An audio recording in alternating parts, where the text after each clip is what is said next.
Welcome to another episode of the I Am Jen Wilson, the Healing Rebel podcast. And today I have a very special friend, teacher, guest on the show, Julia Melville. And just before we hit record there, we were discussing about how I would introduce her and what job title and that Julia has. And similar to me, there is no job title for what it is that we do, but I've worked with Julia in a therapeutic sense. We met for the first time I started working with you just over a year ago. It was probably about 2 or 3 years ago that you came into my awareness of, I know who that is. And then when this opportunity came up to be able to work with you in initially a group setting and then one-to-one, I jumped at it and was very excited. So welcome to the podcast, Julia. Thank you so much for being here and being part of this healing journey. Thank you. Thank you for inviting me on. Really appreciate this opportunity. Yeah. So why don't we not then start with an introduction to you and all the different things that you do? Okay, cool. So my main training is I am a psychotherapist. And what drew me into psychotherapy was when I was about 40, I reached a stage in my life where things were really, the wheels were starting to come off. And I was really fed up with how I was in relationship with my family, in particular, my children and my husband, in that I could be really, there was this loving part, but there was this other part that was really hard and sharp and horrible, which I didn't really understand. And and then I started to look back over my life and patterns that had happened. And when I was in my late teens, I got involved in a lot of really high class A drugs. I was taking cocaine, I was taking heroin. And a part of me knew that this wasn't okay. But there was another part that was so hurting that it was magic because it took all that pain away. Yeah. And then thankfully my parents took me away on a holiday for the first time abroad and for a couple of weeks. And that was a really pivotal moment for me because I didn't realize how addicted I was to these drugs. I just kept taking them. And it was while I was away that I had really super massive withdrawal symptoms. And when I then got back, I was living in London at the time. When I got back, there was a really strong part of me that knew that I didn't want to continue, but there was a big people pleaser in me. I'd grown up in a very loving and supportive family, but a very judgmental family, a very critical family. And that had seeped into my very being. And so the people pleaser in me agreed to continue on this journey where the other part was saying, don't go there. And then that's really when my awakening, I think, started to happen, because there was one day when I woke up and I thought, enough's enough. And so it sort of slowly grew from there. And as I say, I then got to 40 and thought, okay, this now really has to change big time. So I looked at various trainings to do, knew I wanted to work with people. And that's where my psychotherapy training came towards me. Yeah. And it was a 3-year training. And to be in a situation where you're really heard and really listened and really supportive, it's both terrifying and it's incredibly supportive. And so much healing comes out of it. It was really amazing. So, and then I reached a stage where I realized talking on its own wasn't enough, which I think is where you and I then kind of cross over in the things that we do, because I knew we need to move our bodies. We need to understand ourselves physically, mentally, emotionally, spiritually, all of it, because it's all part of who we are. And so Kundalini Yoga came into my life, which originally I thought was mantras and not me, but actually it completely caught me the very first time I did it. I was crying and I felt amazing after it. And I thought, okay, this is something I want to go and learn. So I then went to do that teacher training. And it's been like that throughout with all my trainings. I never do anything with anybody client-wise unless I've done it myself. Yeah. Including a career that I teach on a Friday morning, every Friday morning. I will always do it before I teach it because I think, well, I don't know what it's like to hold your arms up in the air for 5 minutes. So I need to do it. And that's how I came to all of that I do, and it's grown and expanded. And yeah. And you have lots of different, there's lots of different modalities into that. It's interesting that you're talking about Kundalini. So I just had Emma Toms on my podcast. Her podcast came out on Saturday there. So Emma's a Kundalini teacher as well. And I've listened to 3 different audiobooks in the last couple of weeks, and all of them have talked about Kundalini. And I've done 1 or 2 Kundalini sessions with you, just at different retreats that I've been on, and it's never grabbed me. But the fact that it's kind of coming back into my awareness, I'm like, maybe that is what the next thing that I need as a participant, not to go and learn another modality to teach at this time. So it's enough learning. Yeah, it's like, okay. Yeah. Well, I'm working with a business coach just now who's like, you need, like, your CV of qualifications is ridiculous. But I'm shiny object syndrome, very easily distracted, as you know, because we've done therapy sessions together. So I have made a promise that I'm not going to go on to another teacher training, that if I do anything, I'll do it as a participant for a while anyway. So you may see me at a Kundalini class online soon. I think the difference with Kundalini, and that would be awesome if you were there, I think Kundalini is that it's not about how bendy you are and how flexible you are. Obviously, it comes into it because you do become more flexible, but it's really breath work with movement, because Kundalini works on the nervous system, and it's how we then manage our nervous system. It works on the bloodstream, and there are so many different kriyas that work on the kidney, the liver, the heart, the lungs, the immune system. Yeah. So it's real health yoga, and it's powerful yoga, and we give a bit of a health warning that actually, you need to really be present with it because it's strong yoga. Yeah. Okay. It's not what our plan of talking about today is, but that's interesting. It's on my radar. I will be at class, I promise. The universe had other thoughts, just needed you to hear it again. Yes, yeah, and I suppose it's listening to different people speak about, and this goes for anything, speaking about different things in their way, because even though you might go, oh, I already know about that, if you hear somebody else talk about it, you pick up on something else because it's said in a different way, or your ears are just ready to hear things in a different way. And that's very much when I came to work with you. I had thoughts of, I'd like to go on a yoga retreat, I'd like to go, and I felt like I needed to be away for a few days from the environment. It was the end of 2020, so we just had the first year of fun. I just keep calling it fun. And one of the things that we have done together, and we're going to talk about Kambo, which is a plant medicine that you work with clients. And we want to be very clear that this is not an advert for going and doing anything. It's sharing some information on part of my personal journey and as much of your journey of how you came to that as you wish. Any plant medicine, and I work with a herbalist as well, and I take herbs, and I had been over to do an in-person consultation with her, and she got me to do a taste test of loads of different herbs to see how my body specifically responded to them, because just because something says on the label this is good for calming your nervous system or whatever, your personal response to that might be different. And that goes with everything, whether it's the breath work that you do, whether it's the movement you do, the foods that you eat, the herbs that you take, the plants that you work with. And one of the things that drew me to working with you was I wanted to know that the people that I was working with, one, were experiencing what they were delivering, and two, that they would create a space, like, I know safe spaces are like the buzzword, but that you would feel safe and comfortable with the person who's leading it, but also the other people that they attract in.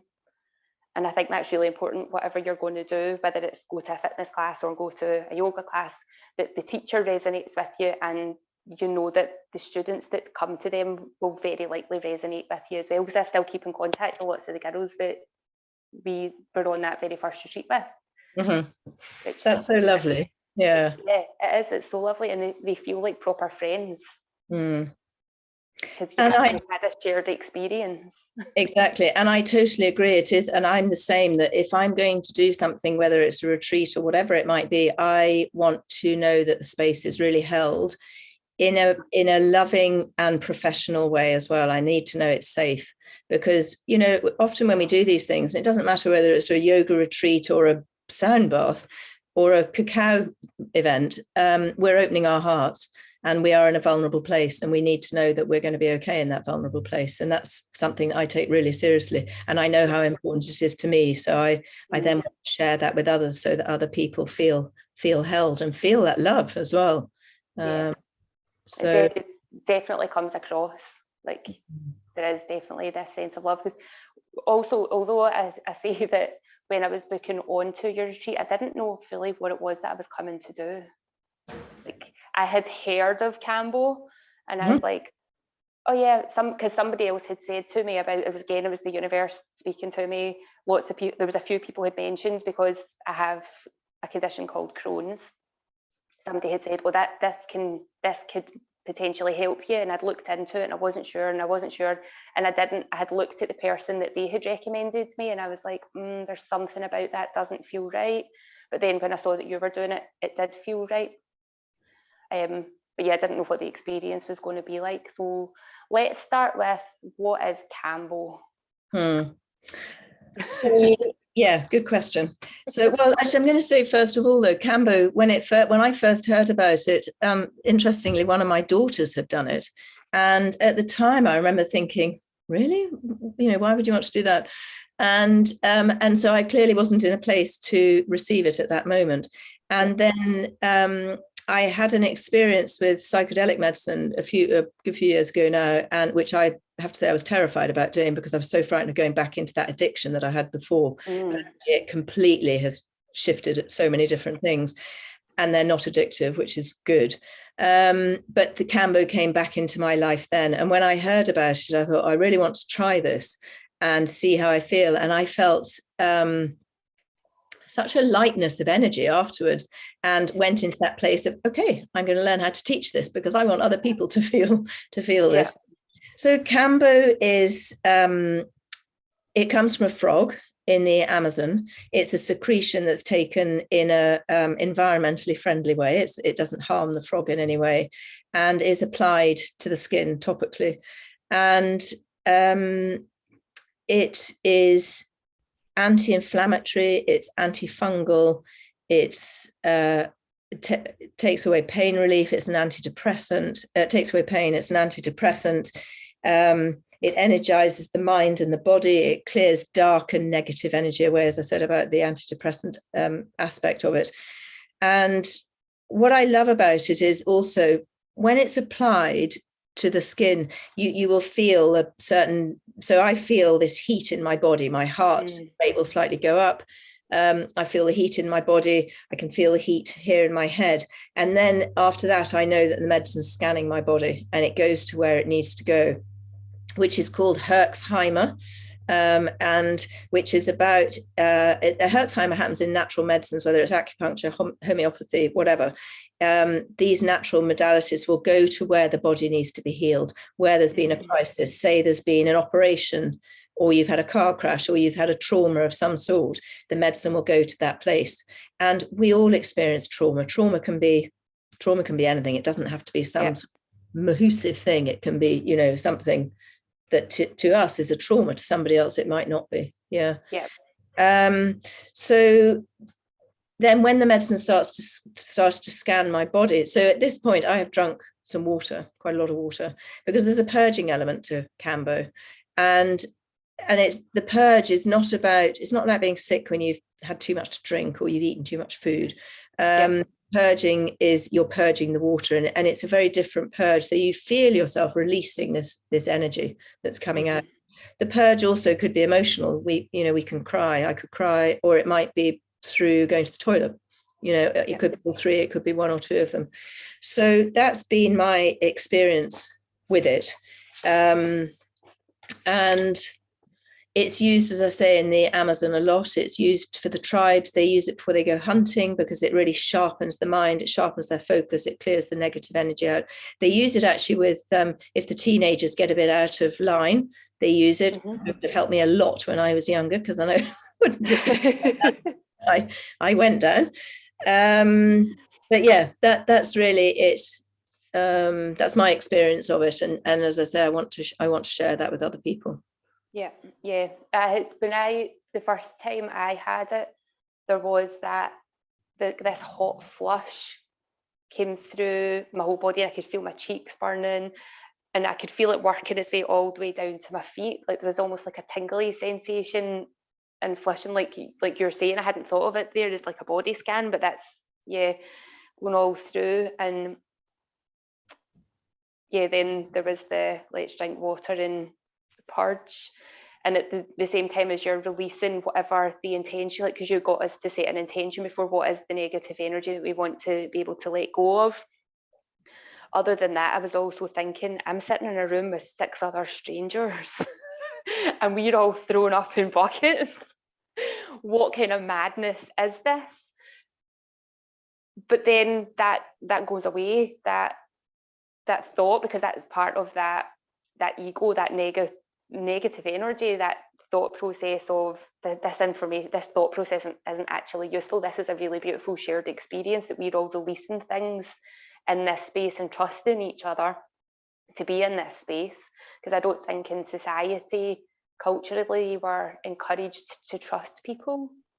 On a whole, it's always watch that person doesn't steal your purse, and watch that person doesn't attack you or whatever. And particularly as a female, you go through life being on edge of somebody jumping out at you or somebody grabbing you or whatever. So being in this space where it's like there is this trust that we didn't even have to talk about beforehand, and then you have this releasing experience. And I remember saying to you after my very first one, I was like, I've been practicing for this all my life. It was like going out on a night out and drinking too much and then having to clear it out your system. But it was more pleasant than that. And yes. Yeah, because you do feel better on all levels after it. And then I've done it, so I think 4 times now I've been for that type of ceremony. I remember the second time everything was really shaking after it, and I thought, oh my God, I'm never doing this again. This is absolute torture. Why did I do this to myself? And it's over in about half an hour. Like, it's not a huge prolonged period of time. And then after that second time, during a meditation, about 2 weeks later, I kept getting this message, you need to go back and do Kambo again. And I'm thinking, who is saying this to me? You've got to be kidding me on. I'm not doing it again. But the message kept coming. So I was like, right, trust the message. Booked in, came back up, did it again. That third time, I would say, was pleasant. It felt like there was something had been stuck and it needed to go. And that third experience was definitely pleasant. And then the fourth time, it felt fine. It wasn't pleasant, but it wasn't traumatic like the second time had been. It was kind of somewhere in between of, yep, I want this to be over, but it's not. But then every time you do, just feel at peace afterwards. Definitely a peace and a real connection with self. We're so present. I am so present in that moment. It feels really, really good. And what I like about the medicine, and actually what I'm thinking about when you're describing your experiences, is it meets us in that moment where we are. So and also it's really about surrender and control, letting go of control and surrendering to the process and trust. Because a lot of what I have learned through my life is to trust my body, which is then what I want to share with other people, because I didn't trust myself for many, many years. And it's how we trust ourselves. So I find that medicine really helps me to trust that it's going to the places it needs to go to, trust that it's going to heal me in the way that needs to be healed on that day, in that moment. Yeah. And the shaking's really normal. I shake a lot after it. So shaking is another form of release. So you know how animals shake? Yes. So it's like that. Shaking is great. It's even if you haven't taken Kambo and you're not shaking like that, shaking is good. If we're feeling a bit sort of anxious about something, you stand and shake. It's amazing how it shifts our energy. Releasing that energy, It's really good. It's one I was going to say I really recommend it. If somebody was like on the edge of it, speak to somebody like yourself who's well trained in it and has experience to talk about what it is that you want to let go of. Because I had been speaking to one of my friends and she has a history of bulimia, and we were talking about it, and I said, she does want to do it, but she doesn't want to do it.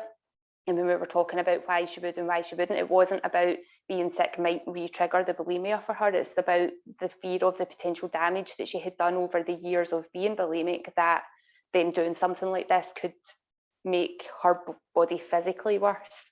So there's always considerations that not everything is for everyone. I absolutely agree with that, totally. And I used to be bulimic myself, so I was probably bulimic for about 8 or 10 years. Not all the time in that time, but I absolutely get that, because also it can take us to a place of thinking, you know, when we start to really come into relationship with ourselves, we don't want to hurt ourselves. Yeah, we don't want to be kind or mean to ourselves.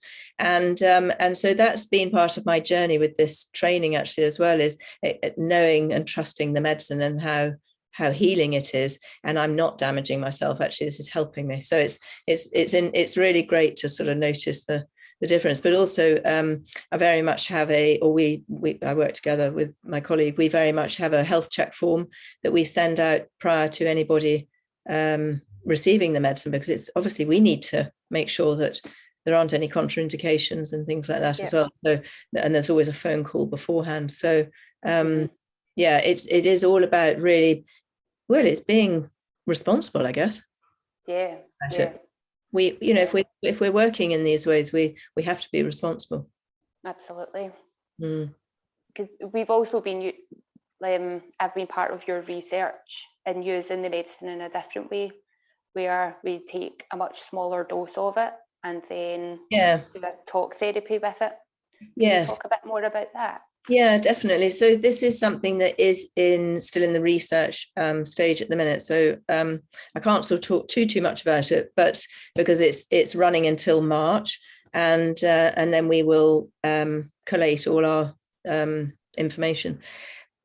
What I love about it is that, and what I notice the most, the difference between having a therapeutic conversation with Kambo and without Kambo, is that the Kambo brings this stillness, this peace inside. It brings a really strong connection with self. And what I've found, and obviously you'll share your experience, but what I found is that it helps people get to a depth that they haven't been able to in previous therapy that they've done. So that's really what I've noticed. And so many people have said, who have done it, have said, or are in the process of doing the research, have said, oh my gosh, I've never spoken at this depth before. So I feel really honoured that this is something that's growing and developing. But as I say, it's very much in the research stages at the minute. Yeah. So I've had my 4 sessions of the research, and I definitely found that as my experience, where I thought that I had already worked through all my divorce stuff, because when I did NLP therapy 2011, around that. And I was like, yeah, no, that's totally fine. And in that very first session, I had no idea what I was coming to speak to you about. And then we started talking about, and that's what it was that came up. And there was still emotion attached to that we then were able to work through. And then over the other sessions, it was very similar. It was, I think this is what I'm coming to talk about. And then it would go away off and another realm, or other information would come out that I'd be like, where is this coming from? Who is this speaking? It was like, because there's no psychedelic element to this medicine at all, but there is definitely something that gives you that sense of grounding. You still feel that warm flush, but not as intensely as when it's the purging ceremony. But there's an element of purging, but for me, it was a verbal purging. Exactly that. There's an emotional purging there as well, because we were then able to allow those emotions to come up, explore why they were there, and then let them go.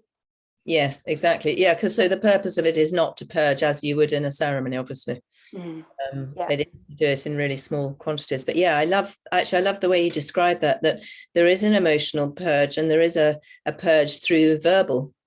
Yeah. Verbalizing what's happening. Yeah, it definitely made the talk therapy element of it more powerful for me. Having experienced a lot of talk therapies over the last 10 years intermittently, definitely. But then that could also be connected to where I am on my journey of.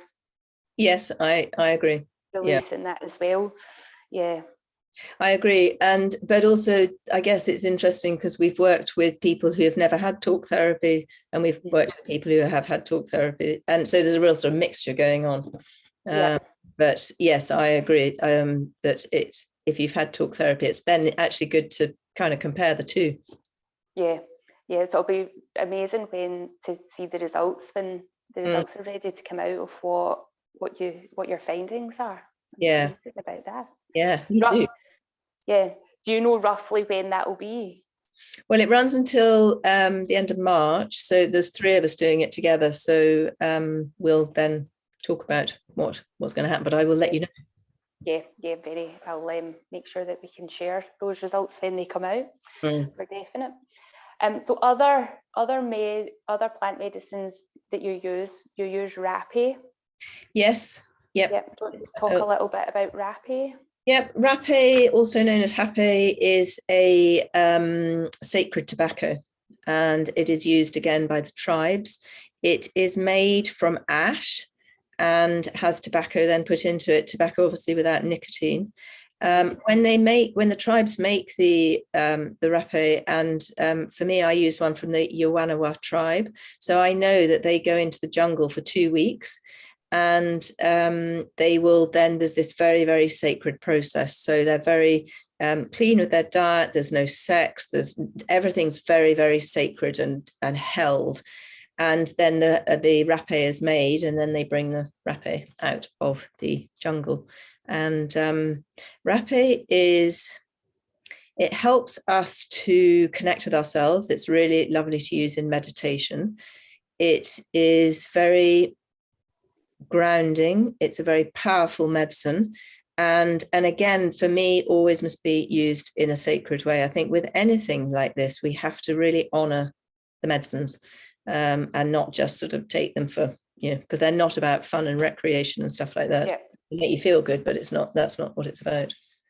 Yeah. And for me, I do use Raphe quite often, and I find it very, just very grounding, very, very grounding. And it's taken through the nose. If you self-administer, it's called a kairupi, and you just take a small pea amount. It's a bit like snuff, I guess, but it has more powerful properties and more healing properties to it. Yeah. It's probably one of the least favourite things that we do, but the benefit that you feel after it, like once like that blowing it in my nose, and then I'm a mucousy person, so straight away my nose just starts running, so I'm like holding a tissue up to my nose to try and keep the medicine in.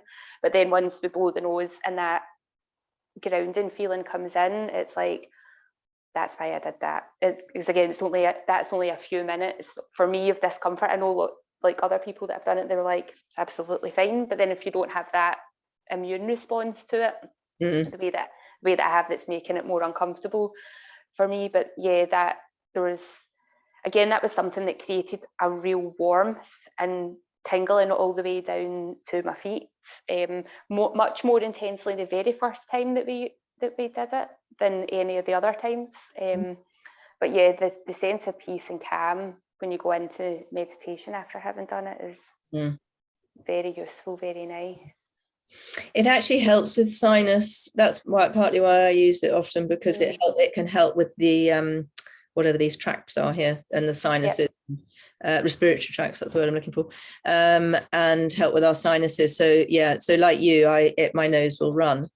And is it hoiking, the word, when you hoik up? It's something I've not done before, but I'm getting pretty good at it now. To clear the phlegm. A good way to clear it out. And yeah. My mother was horrified. That's not the behaviour of a lady. Exactly. It's something I've had to do most of my life to clear that. Yeah. Very that effective. Yes. So I am coming to do a Raphe and sound bath ceremony with yourself at the beginning of March, which I'm very much looking forward to. Sound therapy and the Gong baths, let's talk about that, because this is something that I just adore. Yes. Same here. Yes. So the gong, sound therapy really came into my world with my Kundalini Yoga training. That's really when I first started to experience gong baths. And gosh, the power of them and that vibration and the vibration of sound. And we all know that music can move us. Yeah, it shifts our energy if we listen to whatever song we listen to. But when you lie and you have that vibration of the sound over you, it's incredible how it shifts our energy and can take us to a completely different place. And the gong that I've got, it's a really personal journey. For anybody who owns a gong will know it's a very personal journey that you really need to connect with your gong. So I went to see somebody in Manchester, and he had the most amazing sound bath with him while I was there. And then he had so many different gongs that I could play around with them all and see which one I felt connected to and all the rest of it. Anyway, I ended up with a Jupiter gong, connected to the frequency of Jupiter, which is really interesting because it's connected to my name, Julia, as well. So I'm really curious about the one that I went for. Yeah. It's also Jupiter. The essence of Jupiter is about trust. Which I love, because that's what my work is about. How do we come into a trusting relationship with ourselves? So the gong is it's incredible. And again, really treated with honor. Before I play it, I will always open the space with some mantras myself, and I will always close the space afterwards once we've played, because every time I play it, it plays differently. And that's what I love about it. It will pick up on the energy that's needed in that moment. And it will either be a really deep resonance, or it might be a bit higher. And then, as you know, I run Perth Wellness Centre. So I run it with my colleague, also Julia. And she has a different gong from mine, but we play our gongs together, and it's incredible how they harmonize and they come together. And that's nothing that we're doing. It's just how the vibration gets caught. So it's really very special. When I've been in the sound baths with yourself, I remember asking you after one once, I was like, were you standing over me, like with one of the bowls? Because it felt like I could feel the vibration on my body, like almost pressing down, but not in a really comforting way. And you were like, no, we weren't anywhere near you. Wow, that's incredible. That's incredible. Is I got a bowl, I've got a singing bowl, and like you, it was at Solas Festival I got it. There was a guy there and he had loads of different ones, and he said, he went, you need to play them to see which one resonates with you, because some of the sounds will really like repel you, and some of them, and I was like, no, what are you talking about? And tried it, but even the drumstick, I don't know what you call the wooden bit, even the different widths of them changed the way that the bowl did, and I stood for ages going round, and then I kept going back to the same one, and Chris was like, you keep going back to that same one. I was like, I think this is my bowl. And you feel it. You do feel it. Definitely. So when you're talking about, I don't know for gongs it's called a mallet. I don't know what it's called for a bowl. We have crystal bowls as well, and actually something we keep meaning to get, and I keep forgetting about. You can get glass batons, sticks, whatever you want to call them, to play the crystal bowls, and it gives such an incredible sound. And I've heard it a couple of times, and every time I hear it I think, oh yeah, I must remember to do that, and of course forget again. But yes, they take you in. For me, it just takes me into another place. I'll see colors. I don't know, it's incredible. You just go into another paradigm, another frequency. I suppose it comes back to the fact that although we think we're solids, we're not. We're a bunch of atoms that are vibrating at a particular frequency to exist as we exist. That when another frequency comes in, and I'm reading Stephen Porges' book, The Pocket Guide to the Polyvagal Theory, about living in safety, and he talks about the low frequency and how that's really disruptive for the nervous system, because the low frequency puts you in sympathetic. And I live right on a main road, and there's constantly traffic coming up and down. So this morning when I was reading, I'm like, oh, the road outside could be part of my nervous system disruption. I can't just sell my house and move at this present time. That's not a possibility for me. So then I'm trying to think, what else can I do to mitigate that sound? Yeah. Only just been thinking about that, so I haven't got a solution yet. I get that totally. That and we are energy. That's why it's so great to do energy work.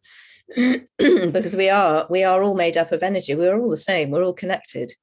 And it's really understanding that. And I totally get that about your house, because I moved house about 3 or 4 years ago, and something in the energy wasn't right there. It had been perfect for a long period of time, but it felt very transient energy. A lot of people commuted where I was.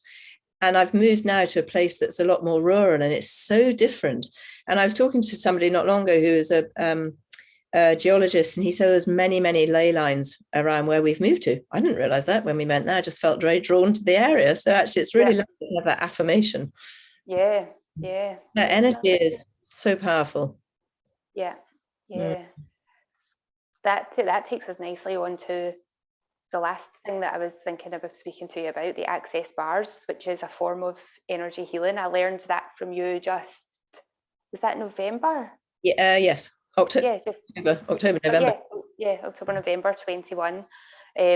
Absolutely love the access bars. I've got a client coming this afternoon for a session. And that's an incredible energy healing. How did you come across access bars? That's a good question. A friend of mine kept saying to me, I'd love to run your bars. And I kept thinking, what are you talking about? Run my bars? And anyway, this was quite a few years ago, like about 6-7 years ago. And then eventually things started, of course, to pop up on my Facebook or wherever it was, came into my awareness. And so I then asked her to run my bars, and wow, it was incredible. So for those of that don't know, Access Consciousness was created by Gary Douglas and Dr. Dane here. And Gary Douglas had this experience where his life had got so low vibration that he really felt he didn't want to be here any longer. And he then put it out to the universe for something to help him. And suddenly he found himself getting this massive download. I mean, I've really put this into a tiny little bit because obviously there's more to the story, but he suddenly had this massive download about these 32 different points on the head that you can use to shift things like control and money and things in our body. It's like resetting the computer of the body, as you know. And it's a really, really beautiful way to work. And so you lie on the bed and you pull the energy from the feet up. You hold the head and you pull the energy up from the feet, and then you go to the other end of the body and pull the energy down to the feet, and then you pull the energy through the arms. So the energy is kind of running, and then you do the 32 different head points. And what I love about it is when suddenly, most of the time people are quiet, but suddenly somebody will say something and it will be totally relevant to the bar or the point that I'm on. I don't know if you find that with people that you work with. It's incredible. Nobody's said anything yet, but when we've spoken afterwards, they'll say, when I'm holding somebody's head, I'll start to feel hot, or I'll start to feel a lot of energy. And when we'll speak about it afterwards, and I'll say, oh, this is the point that I was on, and it'll be a thought that had been there that was getting let go of, or some information that was coming into them, whether it was a visual or one of the girls that came said that she was hearing music the whole time. And obviously we don't play music during it, but in her mind, that's what she was hearing, was music being played, melodies and music being played all the way through it. Wow. And everybody's experience is totally different with that. So I had somebody who when she first sat up, she went, I feel like I've had a massage, but I've not had to take my clothes off. I just feel really relaxed, but that's all. And then within about 30 seconds, she then started sharing more of, then this happened and that happened. And there was a lot more had happened in that hour than she had initially thought when she first sat up. Yeah. It's a really lovely way to work, really, really lovely way to work. And it just balances our energy. And what I love about it also is when we give the bars to run somebody's bars, our own bars get run as well. Obviously, it's not quite the same as having your bars run, but still you get that energy, which is pretty cool, really. And people often say, oh, is it the same as Reiki? But it's not, because I'm also trained in Reiki, but it's not. You're probably trained in Reiki too. But it's not the same as Reiki, is it? It's very different. The points that you do are very specific around, as I said, money, control, healing, letting go, body health, whatever it might be, happiness, joy, all the different points, which is not for me what how I understood Reiki. Yeah, it feels very different. I'm not criticizing Reiki in any shape or form, but it is. I'm just trying to say it's different. Yeah, I would use it in a different for a different purpose. Yes, exactly that. Yeah. The one or a couple of things that I really noticed when I had my bars run when we did the training day was, one, my thoughts completely, I don't want to say shut down, but they went away. Like the narrative that I was running in my head, the chitter chatter, just, I would get like what felt like a wee electric shock and the thought would be gone, but I was aware that the thought had gone. And I'd be like, I was thinking about something there, which I didn't want to be thinking about, and now it's gone and I've no idea what it was. And that would disappear. And then the other thing that I noticed was about 4 weeks later, I was aware that my head was still much quieter and calmer than before we had the bars run. I was like, it's not just for that session, it's something that lasts on. Definitely. Yeah, definitely. I love with Gary Douglas and Dane here on a there's one video that I've seen of them where it might have been in the video that we did on the training actually, where if they're having a bit of an off day, if one of them's having a bit of an off day, the other will say, do you want to have your bars run? Can we just balance the energy out? I think I need to send Chris up to you to get him to do the training so that he can come down and we can run each other's bars rather than it just being me. Yeah, exactly. Definitely. It's like, you need to go and do this. You need to go and do this for me. If we don't ask, we don't get. Exactly. And that's a big thing with Access Consciousness, is about asking the right questions. It's not just about these touch points on your head. It's about how you then show up in life and how do you make the most of life. So are you asking the right questions so that the questions are open to let everything in? Absolutely. So if you're in a situation where you're full of joy, or you're in a situation where it's really, you can ask, how does it get any better than this? And you're just putting it out to the universe. What else is possible? Yeah. And I also love the saying, that's an interesting point of view, because again, it shatters the energy around it. And how often, I know myself, I can find myself sometimes in conversations where I think, and then actually now it's, that's an interesting point of view, and it just breaks it. Yeah. I've been using both of them a lot.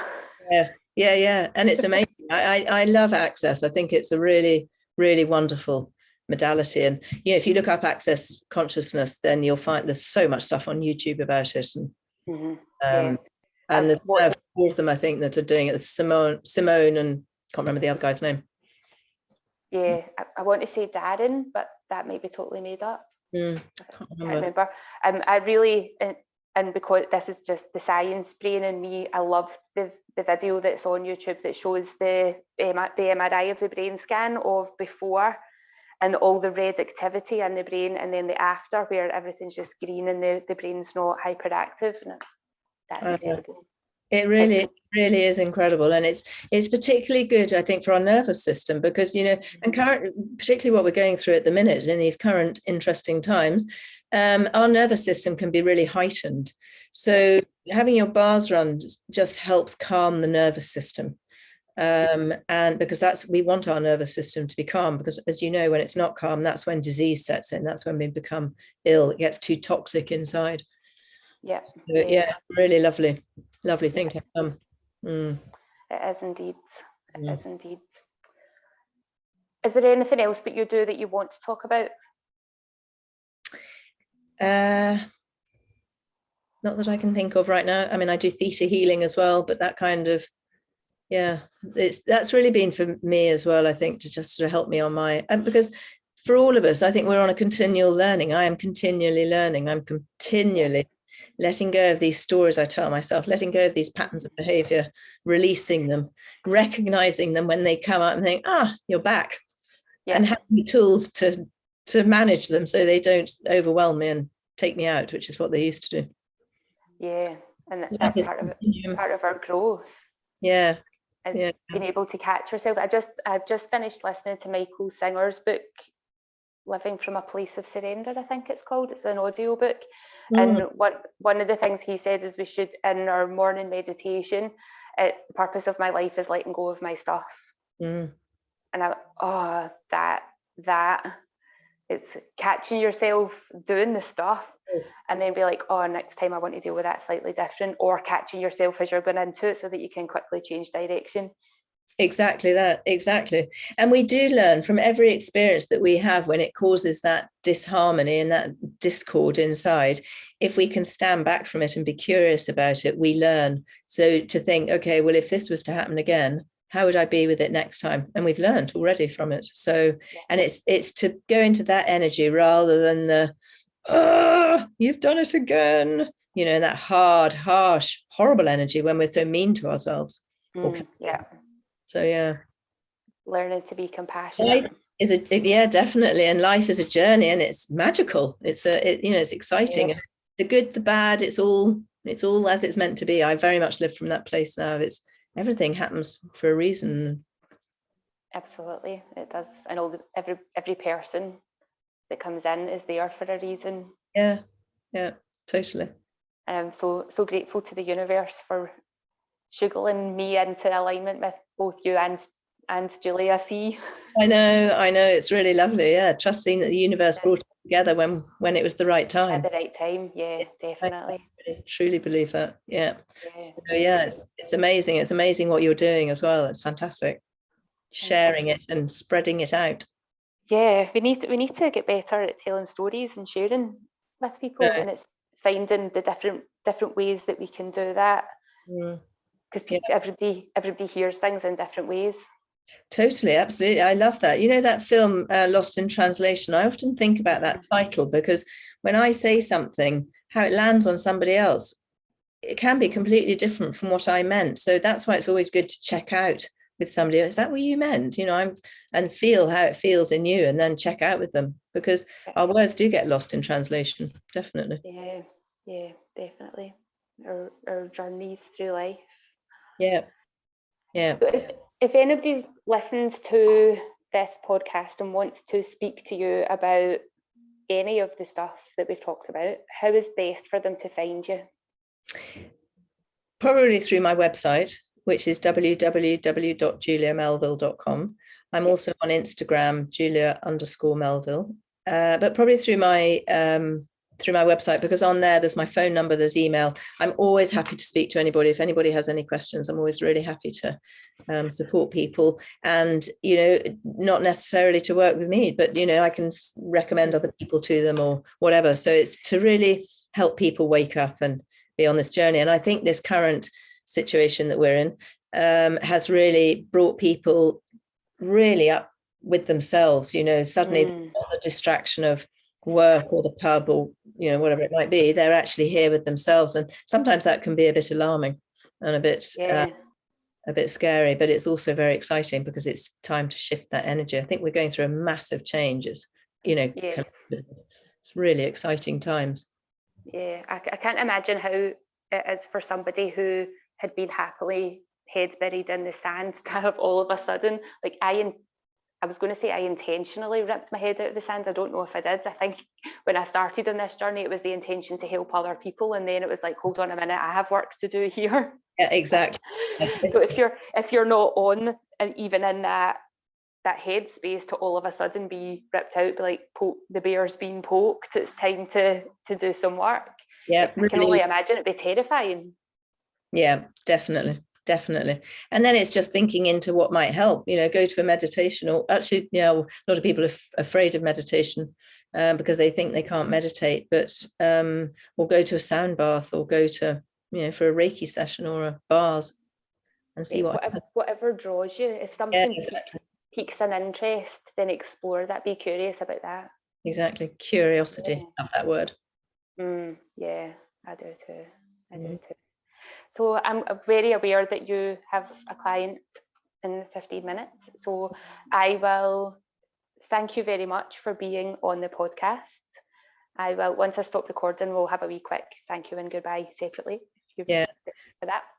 Thank you so much. Thank you. Thank you so much for inviting me on, because it's really lovely. And actually, when I start talking about it, it just, I can just feel that energy of it. So it's really lovely to share it and talk about it. So thank you. Thank you. My pleasure. Thank you. Let me stop recording.